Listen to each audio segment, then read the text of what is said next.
Advertising is not just about the economy overall.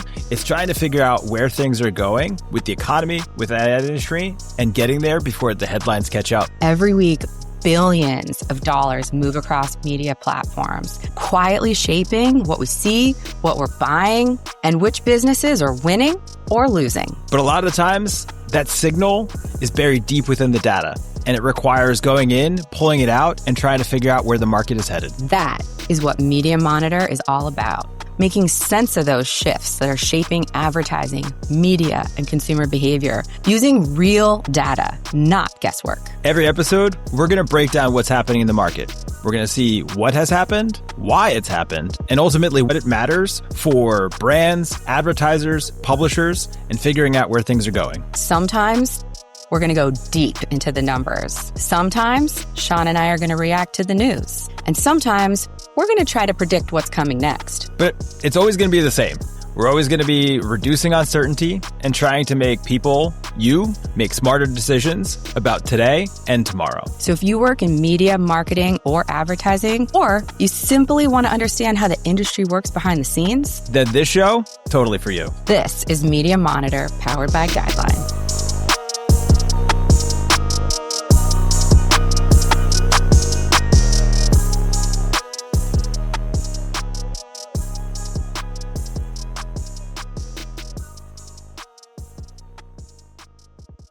Sean, welcome back. It's Kelly, good hi. to see your face again, though this week we got to see each other in person, which was a rare event indeed. But yes, we were in person for our company summit out in Vegas. So, and I literally sat next to you at our company dinner. So it wasn't just that I saw you in person, but we shared a meal. Yeah. People probably don't know this. Sean and I don't spend time together every day in person. So this was a big change, and it was pretty fun. Yeah. Yeah. It's always good to see folks in person, kind of catch up on stuff. It helps kind of fill the gap so that way you're not always talking about work all of the time. So yeah. Yeah. Thought it was a good break. Yeah. I think every company's got to do it, and I'm glad that Guideline prioritizes it. Yeah. But now we're back in the saddle. We are back recording the pod, and we've got a TikTok topic this week. Whoa. You like that? Nicely, yeah. I wasn't expecting the old alliteration. That was nice. Yeah. Well, caught me by surprise. Here's the deal. From January 1st to January 26th, TikTok saw a 150% increase in uninstalls. And this is pretty important for our industry, right? Because that is decreasing the number of ads that are available. That means dollars could move around. And this is not the first time this has happened, right? So for sure. I think it's critical that we talk about it. And I want to get, you got to tell us what happened the last time as a point of reference. And, I, for one, I did a little research. I phoned a friend on That's this good. one. Yeah. I've heard friends just talking about I think it's also worth probably for our listeners offering a full disclosure that you and I are not active TikTok users, don't have the app. I personally have consumed a decent amount of TikToks, or how I'm assuming they're called TikToks. Is it a TikTok? Whatever. Have consumed a decent amount of it, but it's through other kind of like media apps where I can kind of see it reposted or downloaded and reposted. So I've never actually been on TikTok to experience the full, I guess, magic or whatever you might call it of the TikTok algorithm. So I think full disclosure, I have kind of aged out of what I think is my appropriate use of TikTok. So I consume it from afar on other apps, but full disclosure, just in case we get into some of the details of what TikTok is, might be me checking notes. Yes, as an elder millennial, I had to reach out. So as I told you at dinner, I reached out to a network of recent Santa Clara grads. Hello, into their fellow group kids. chat. Yes, yeah, exactly. Hello, fellow children. I reached out. They're very mature. Santa Clara girlies are very mature. Of course. But, I said, hey, what's going on? And it was really interesting. They did, in fact, have several hand raisers that they deleted TikTok for a few different reasons. The reasons cited were too many ads, number one. Another said I found myself just kind of feeling addicted, and I needed to take long breaks. And so I took a break and I said, I'm just not coming back. I had another group that I reached out to, and this is a totally different group. This is Dartmouth Business School grads, but they're kind of in that like his age range. Okay. And they said that your focus groups, they're very targeted. Yes. No, I'm going to be specific, right? Super, super targeted. And so in this group, they talked about deleting the app, but none of them pulled the trigger. And one of the interesting anecdotes that I got from them is that they were learning about the privacy policy changes in a TikTok, which is kind of funny. And to my response to that was, well, that's meta. Yeah. I was about to say, it feels like a very meta experience, just out of body. Yeah. Yeah. So those are kind of my different focus groups that I polled. But, this trend is something that we've got to dive into. So out of curiosity for the B school group, any age difference? Because it seems like they were less inclined to delete it, whereas some of the younger folks that you had talked to explicitly were out. They uninstalled it, were kind of like not about it, but it seems like presumably maybe a slightly older cohort was like, we'll think about it, but for right now, still very much using it. Yeah, so it was kind of like a 24-year-old range for we're deleting it, and it was more like a 34-year-old range for the I might delete it, but felt cute, might delete later. Fair enough. Like a younger millennial versus a older Gen Z. Interesting demographic breakout, but fair enough. So why don't we turn the clock back and talk a little bit about what happened the last time we saw some of this? Refresh our memory, Sean. Yeah, so we kind of took a look at the last time there was a bit of uncertainty around where the platform would go, and kind of took a look at that time period, essentially last year, where the U.S. Congress passed a law and said, we are going to outright ban TikTok in the U.S. unless they can kind of sell to another company and kind of be wholly owned and operated within the U.S. And again, the premise behind it was, we're a little concerned around how you're treating data privacy, how much of the US-based data is explicitly going back overseas to kind of inform what was happening in China. And so there was some kind of national security concerns and some others ones where it was like, hey, we need to ban this. So that ban went into effect. And then kind of the Trump administration kind of pushed back the deadline a few times and said, well, we're not too sure about when it's selling or how it's selling, and maybe we'll think about a couple of things. But during that time frame where it was very uncertain, would TikTok just simply cease to exist? Would it be owned and operated in the US? We saw a lot of instability on the platform, right? People leaving, but more importantly, specific to our industry, is we saw a pullback from advertisers, yanking back dollars. And then, they didn't cut budgets, but they simply reallocated. And so what I thought was pretty interesting at that time period was when we looked at the data, roughly about 29% of the reallocated budgets that got pulled from TikTok in that kind of first half of 25 was explicitly replaced and kind of added to Reddit, which was an interesting kind of pivot. And Reddit was kind of the largest benefactor of some of the uncertainty around TikTok. And there's a couple of ideas, hypotheses that I would have for that. One, similar age demo kind of breakout. Not that TikTok doesn't have older and younger users, right? But if it's that sweet spot of it reaches a lot of that kind of 18 to 25, Reddit has similar demographic profiles in terms of doing really well with younger audiences. So if the whole thing about TikTok was audience targeting, figuring out kind of speaking to that generation, Reddit gave you a lot of those same options. At that time frame too, Reddit was just kind of speeding up and rolling out their ad product. So it kind of was this perfect time of like, they were up and coming, and then TikTok was a little bit shaky. And so we saw a lot of dollars flow there. Part of it too is also just kind of natural targeting.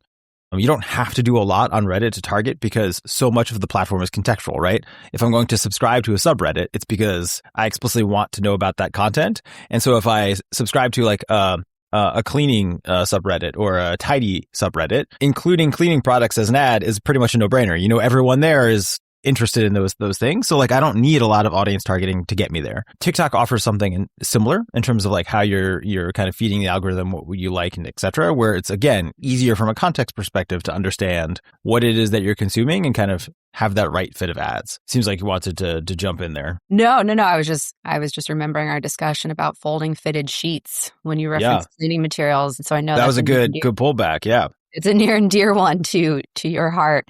I'm personally excited that as the pod continues to fill out episodes, that maybe in like our 5th or 6th season, we could have a callback to some inside, I don't even call them jokes, inside commentary from season 1.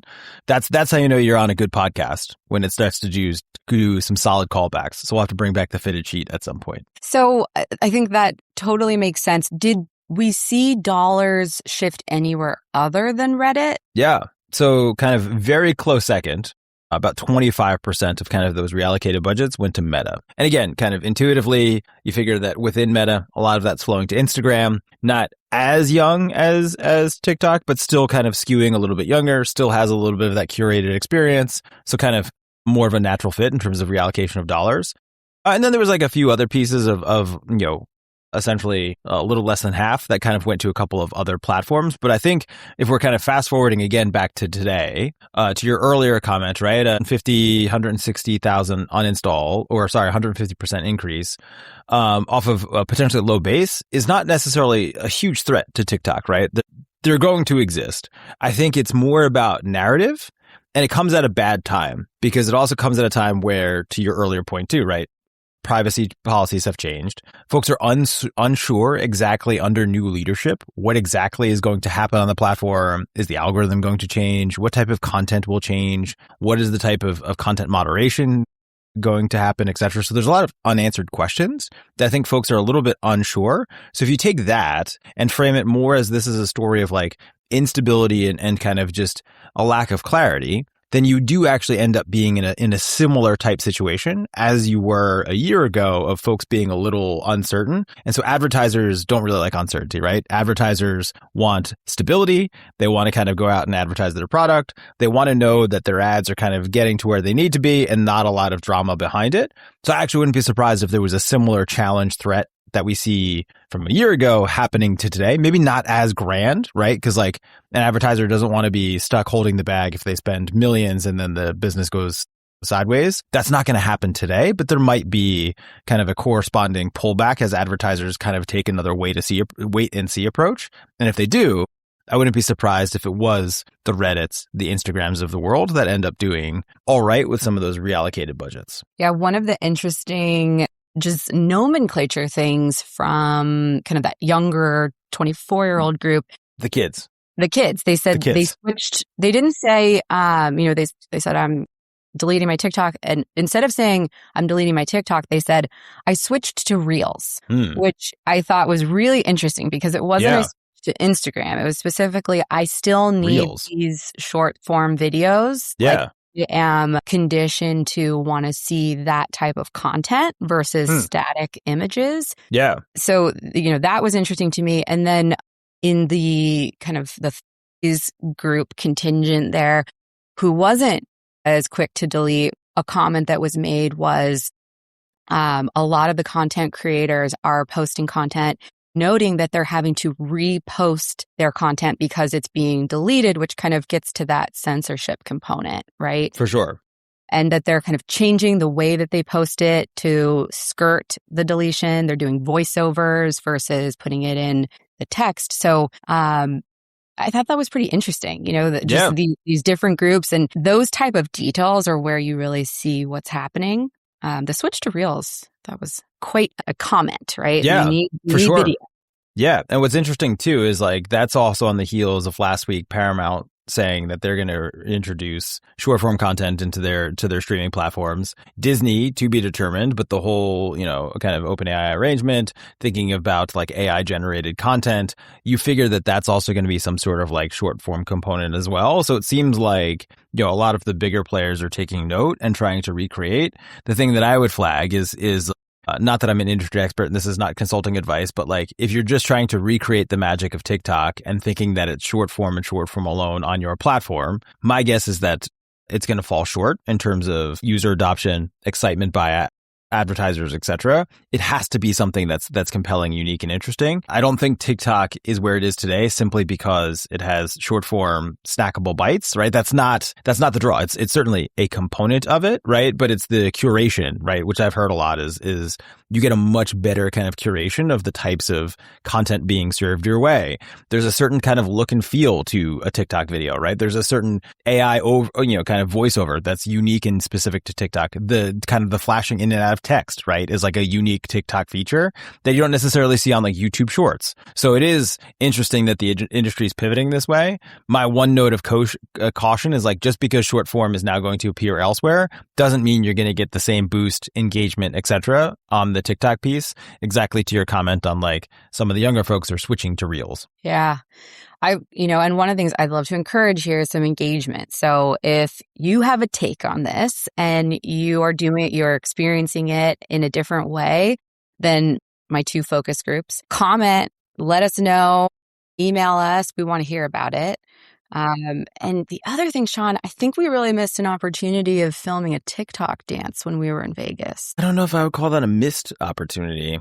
I mean, given the guy who literally saw everyone kind of heading out to karaoke and beyond, and literally made a hard left to his room at like 9:30 at night, I don't think you'd get me in a TikTok video of any kind. But it's a fair. I noticed fair that you did not see my performance of Shania Twain. I didn't feel like a woman. I was disappointed. That is disappointing. Chalk that up maybe to next summit. Yeah, we did have a few Bad Bunny songs. So it got me excited for the Super Bowl. Nice. I have a confession to make in that I've never done karaoke, but for the last 10 years, I once a week fire up a few specific YouTube lyric videos and I practice. So should I ever be caught unaware or like trapped in a karaoke situation, I will make my way out by being well prepared on very specific songs. All right. Well, do you want to leave us with what your karaoke song is? Maybe one. I will say I have like this spectrum of like the type of crowd who I'm interacting with, from like a very PG audience all the way up to a little more edgy. I'll leave you with the PG one, and it's the intro song into Beauty and the Beast. Okay. I like to do the townspeople. That's like my shtick. I that's very creative. That has never hit my list. I could tell because you kind of just were a blank expression of like, how am I going to react to this? What is the filler that I'm going to do to just get us to this next segment? Yeah, you're like, okay, think on the fly. Well, you're welcome for that. Thank you. Yeah. So I think we've covered it. We've talked about where we saw this take TikTok in the last round. We're going to keep monitoring this and let you know what we see in this go of it. But that's all we had for this week. It is. Kelly, it was great seeing you. As Have a great always, weekend. A pleasure. Thank you. All right, Sean, that wraps up this episode of Media Monitor. Terrific. And if you found today's conversation really helpful, tune back next week because we will be delivering insights weekly. And you can always explore the data behind these discussions at guideline.ai. Thanks for listening, and we'll talk to you next time on Media Monitor.